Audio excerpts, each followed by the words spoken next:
पड़ेगा मसल्स को, तो धीरे धीरे हाइपरट्रॉफी और फिर फेलुअर। तो ट्राइकस्पिड रिगर्जिटेशन, और कारण क्या है? ट्राइकस्पिड, TR शॉर्टकट में कहते हैं, ट्राइकस्पिड रिगर्जिटेशन।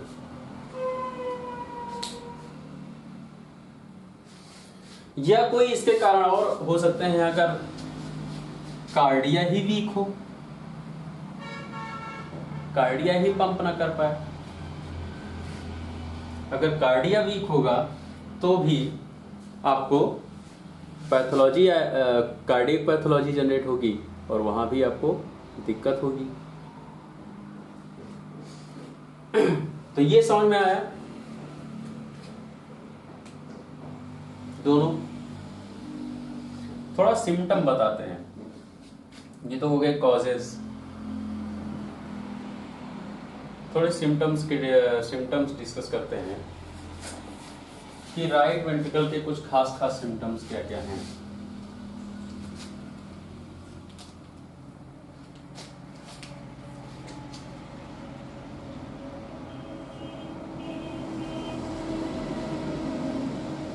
लीवर,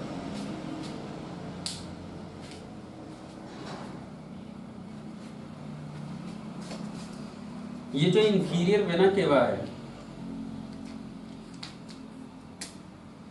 लीवर की एक ब्रांच हेपेटिक वेन, इसमें ब्लड ड्रेन करती है।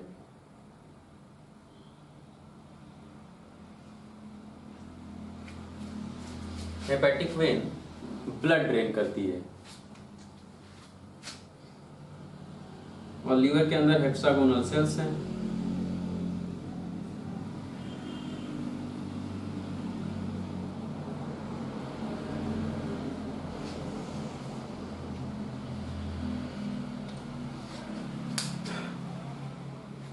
जितना भी ब्लड लीवर को मिलता है यूज करने के लिए, अपने लिए,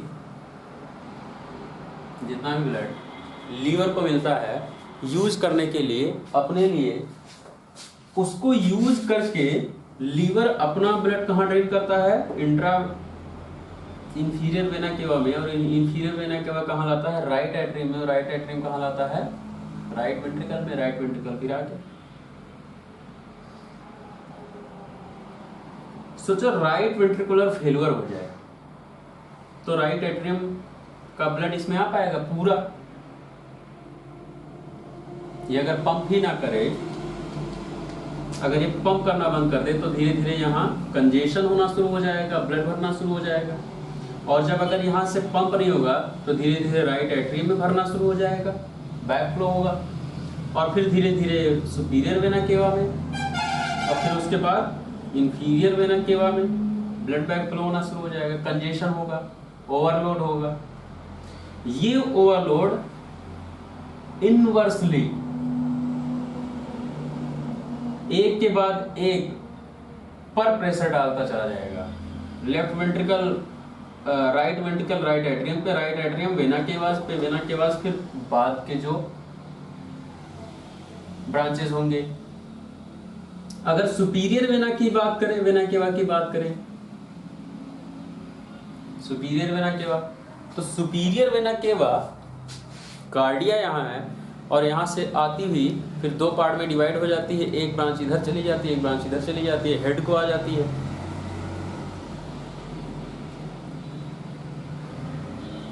तो यहाँ आपको इसी वेना केवा की एक ब्रांच है jugular vein.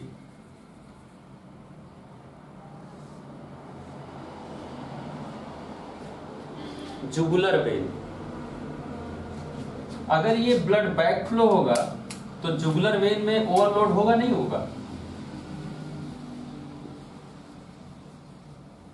Jugular veins overload होना शुरू हो जाती हैं और जुगुलर वेनस प्रेशर बढ़ जाता है, जिसको हम लोग क्या कहते हैं? JVP। क्या हो जाएगा? राइट हार्ट फेलियर में क्या होगा? JVP बढ़ जाएगा। जेवीपी बढ़ जाएगा। फिर अगर हम लोग इंफीरियर वेना केवा पे आ जाएं, तो इंफीरियर वेना केवा में लीवर अपना ब्लड ड्रेन करता है, लेकिन अगर ओवरलोड बैक फ्लो होगा तो क्या होगा? अब हेपेटिक वेन, ये क्या है? हेपेटिक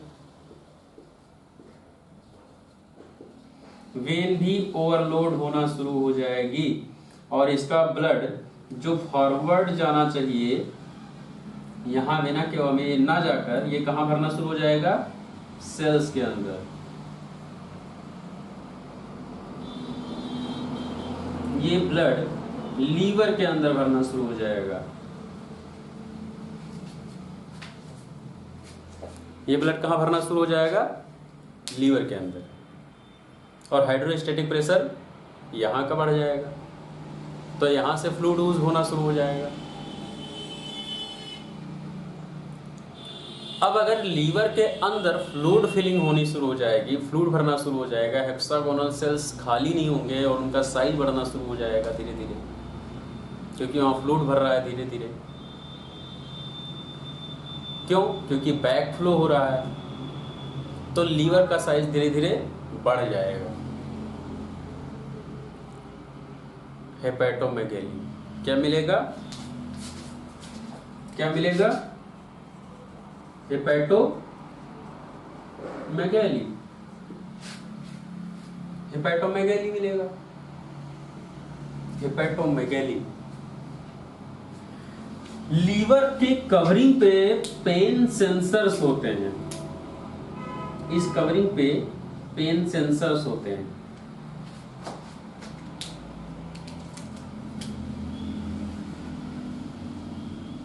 पेन सेंसर्स हैं जो ब्रेन नर्व सिस्टम से अटैच होते हैं। पेन सेंसर्स जब इनका साइज बढ़ता है तो ये पेन सेंसर्स स्टिमुलेट हो जाते हैं, एक्टिव हो जाते हैं, और जब भी लीवर पर प्रेशर ज़्यादा जनरेट होता है ब्लड फिलिंग का, तो इस लीवर में पेन होना शुरू होता है।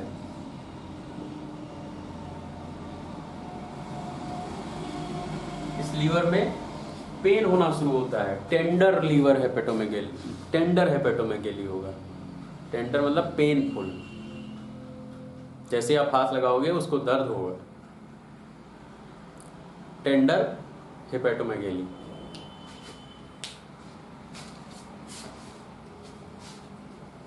Tender hepatomegaly. Hepatic vein pressure बढ़ने से क्या हुआ? लीवर के अंदर जो हेक्सागोनल सेल्स हैं उनके अंदर हेपेटिक ब्रांचेज जो हैं उनका प्रेशर बढ़ जाएगा। जो लीवर का माइक्रो सर्कुलेशन है, हेपेटिक साइनोसाइड्स हैं जो लीवर का अपना माइक्रो सर्कुलेशन है, इनका प्रेशर बढ़ जाएगा। और यहाँ से क्या होगा? हाइड्रोस्टैटिक प्रेशर बढ़ेगा और फ्लूइड यूज होगा। इससे क्या होगा? लीवर का साइज बढ़ना शुरू हो जाएगा, उससे हेपेटोमेगैली मिलेगी। और क्योंकि लीवर के चारों तरफ पेन सेंसर्स हैं, तो इनका जो सेंस है पेन का वो कहाँ जाएगा? ब्रेन को। तो लीवर में दर्द होगा तो इसको हम लोग क्या कहते हैं? टेंडर हेपेटोमेगैली। दर्द से भरपूर, दर्द के साथ हेपेटोमेगैली होना। क्लियर?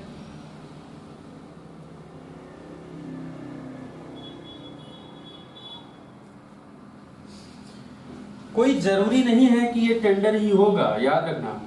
ये टेंडर होगा एक्यूट कंडीशन में, जब शुरू होगा धीरे धीरे, लेकिन जितना पुराना होता चला जाएगा इसके पेन सेंसर्स डीएक्टिव होने शुरू हो जाते हैं और फिर देर दर्द नहीं होगा, लेकिन हेपेटोमेगैली बनी रहेगी। तो वो नॉन टेंडर हो जाएगा बाद में। शुरू में टेंडर होगा, लेकिन बाद में नॉन टेंडर हो जाएगा। धीरे धीरे जो पेन रिसेप्टर्स हैं वो काम करना बंद कर देंगे।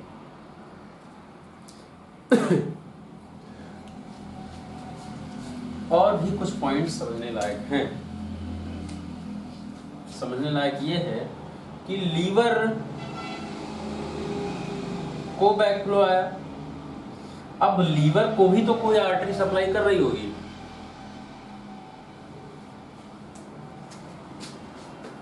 जैसे इंटेस्टाइन्स,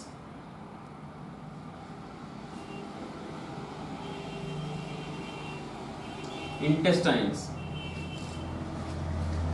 इंटेस्टाइन की ब्रांच, इंटेस्टाइन में भी ब्लड आता है क्योंकि इंटेस्टाइन को ही ब्लड चाहिए ऑर्टा, एब्डोमिनल ऑर्टा के रास्ते से। और इंटेस्टाइन्स अपना ब्लड जो वेन, जो फिर से वापस भेजना है इंफीरियर वेना केवा में, वो डायरेक्ट इंफीरियर वेना केवा में ड्रेन ना करके ये भेज देते हैं लीवर को, और लीवर फिर भेजता है हेपेटिक वेन के रास्ते से इंफीरियर वेना केवा को। तो जो वेनस रिटर्न है इंटेस्टाइन का, वो किसके रास्ते से होते हुए आता है? लीवर के रास्ते से। अब अगर लीवर खुद नहीं भेज पा रहा है तो क्या वो इंटेस्टाइन वाला ब्लड लेगा?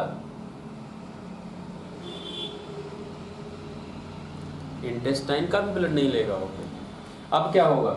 अब इंटेस्टाइन में बैक फ्लो होना शुरू होगा, यहां ओवरलोड होना शुरू होगा इंटेस्टाइन्स में। दूसरी चीज क्या है कि लीवर के पास अपने लिए ब्लड भी चाहिए, लीवर के पास अपने लिए भी ब्लड चाहिए होता है। हेपेटिक आर्टरी जो होती है, हेपेटिक आर्टरी उसको ब्लड देती है असेंडिंग ऑर्टा से।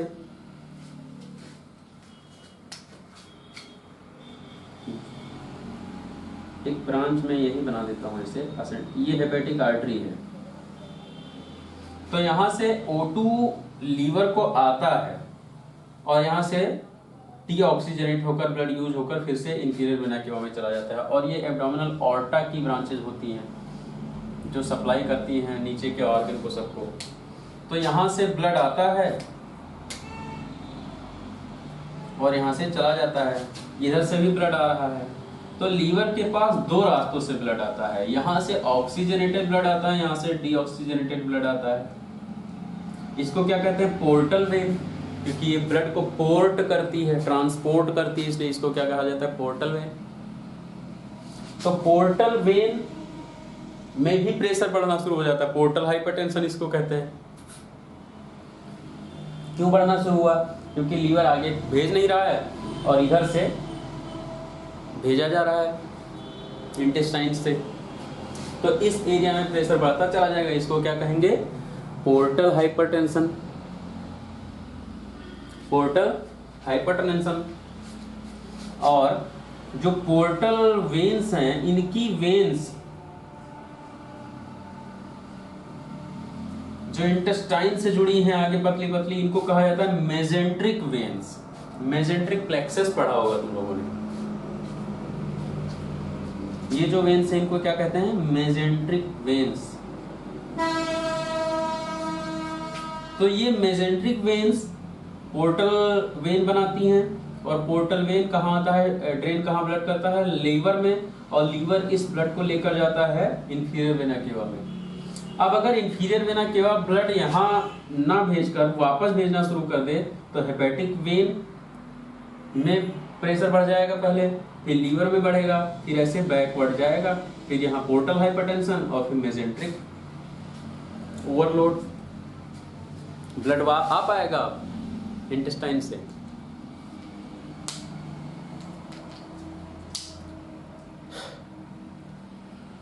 आवाज आ रही मेरी?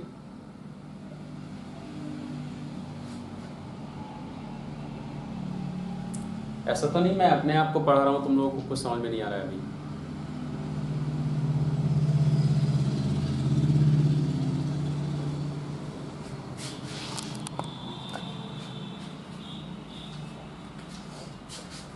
तो ये बैकफ्लो होना शुरू होगा और फिर यहां के सिम्टम आने शुरू हो जाएंगे इंटेस्टाइन्स के।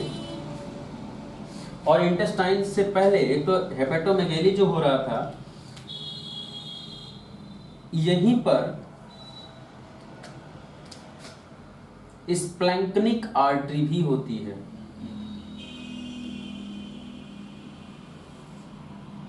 स्प्लैंक्निक वेन जहां स्प्लीन था, और इसमें भी कहीं ना कहीं बैकवर्ड फ्लो होता है और धीरे धीरे स्प्लीन का साइज बढ़ना शुरू हो जाता है। जैसे लीवर का साइज बढ़ा ज़्यादा कंजेशन, एक्सेस कंजेशन के कारण, ऐसे ही स्प्लीन का साइज बढ़ जाता है, तो स्प्लीनोमेगेली भी मिलने शुरू हो जाती है। जैसे लीवर का साइज बढ़ा वैसे ही स्प्लीन का साइज बढ़ गया, तो यहाँ क्या मिल गया, स्प्लीनोमेगेली भी मिलनी शुरू हो जाती है, स्प्लीनोमेगेली। अब क्या होगा, इंटेस्टाइन्स का ब्लड यहाँ आ नहीं रहा है, बस यहाँ से ब्लड आ रहा है, तो होगा क्या कि जो ये पोर्टल वेन है, ये इंटेस्टाइन्स में जितना भी डाइजेशन होता है, विटामिन, न्यूट्रिशंस, ये सब कुछ लेकर लीवर के पास आती है और फिर लीवर बांटता है पूरे शरीर में। लेकिन पोर्टल हाइपरटेंशन के कारण ब्लड अगर लीवर के पास आएगा ही नहीं, तो जो भी हम खाना खाएंगे क्या वो पोर्ट हो पाएगा? इसीलिए उसको पोर्टल वेन कहते हैं, क्योंकि जितना भी खाद्य पदार्थ का बचा हुआ, डाइजेस्ट किया हुआ मॉलिक्यूल है, वो इंटेस्टाइन से लीवर को ट्रांसपोर्ट होता है इस रास्ते से। लेकिन अगर ये रास्ता ब्लॉक हो जाए, यहाँ पर जाम लग जाए, तो जितना भी जो भी कुछ हम खाएंगे क्या वो फिर लीवर तक पहुंचेगा? नहीं पहुंचेगा, कुछ नहीं पहुंचेगा। और फिर किसके सिम्टम आएंगे? माल एब्जॉर्प्शन के। पेशेंट को किसके सिम्टम आने शुरू होंगे? मैल एब्जॉर्प्शन के सिम्टम आने शुरू हो जाएंगे, न्यूट्रिशनल डिसऑर्डर होनी शुरू हो जाएगी, मैस्कुलर वीकनेस होना शुरू होगा। ये सारे सिम्टम बता रहा हूँ, लिखते चले जाओ, इंटेस्टाइन से रिलेटेड। मैल एब्जॉर्प्शन होना शुरू हो जाएगा,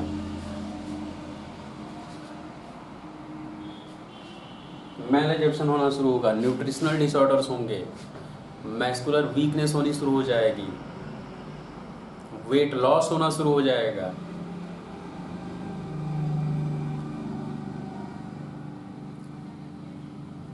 एनोरेक्सिया होगा, भूख नहीं लगेगी, क्योंकि डाइजेस्टिव सिस्टम भी इन्वॉल्व हो गया अब इसी में। एनोरेक्सिया होगा, नाउजिया होगा, वॉमिट होने का मन करेगा, वॉमिटिंग भी हो सकती है,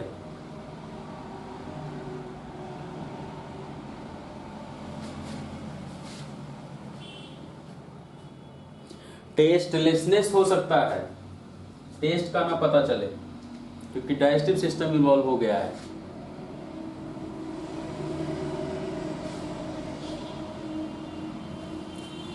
समझ में आ रहा है?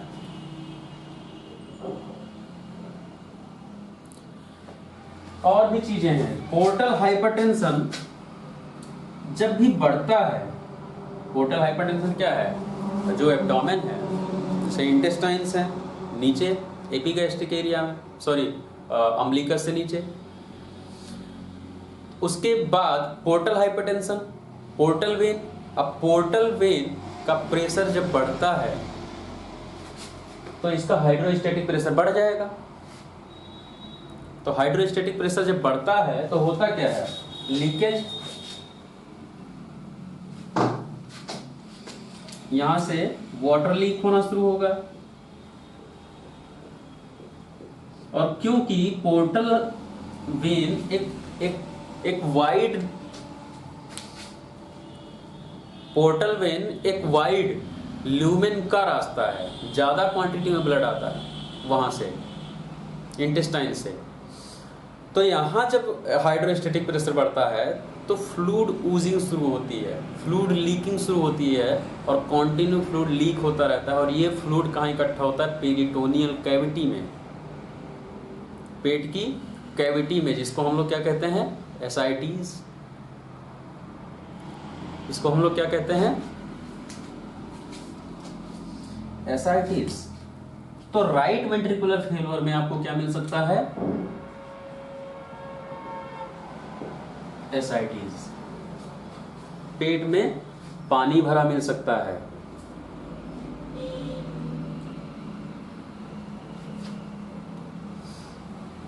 पेट में पानी भरा मिल सकता है।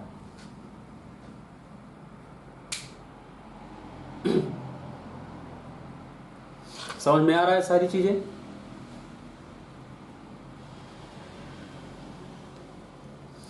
अब इसमें एक चीज देखोगे कि सिस्टम का जो सर्कुलेशन है, ये पूरा सर्कुलेशन कंजेस्टेड है।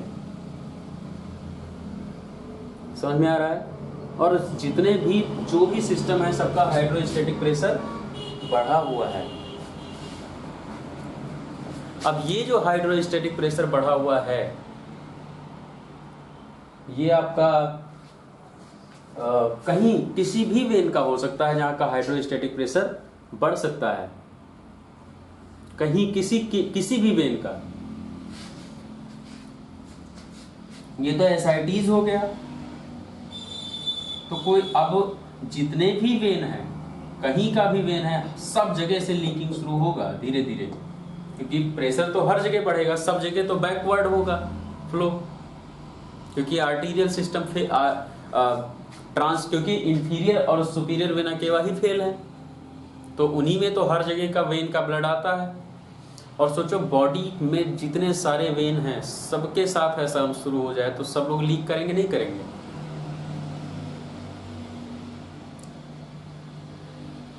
सब लोग लीक करना शुरू कर देंगे। और अगर सभी लीक करना शुरू करेंगे तो हर जगह फ्लूइड अकोमुलेट होना शुरू हो जाएगा, पूरी बॉडी क्या होगी? एडिमेटस हो जाएगी, पूरे शरीर में एडिमा हो जाएगा। इसको हम लोग क्या कहते हैं? एनासार्का।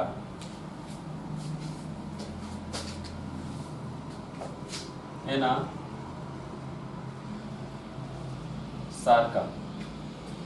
Full whole body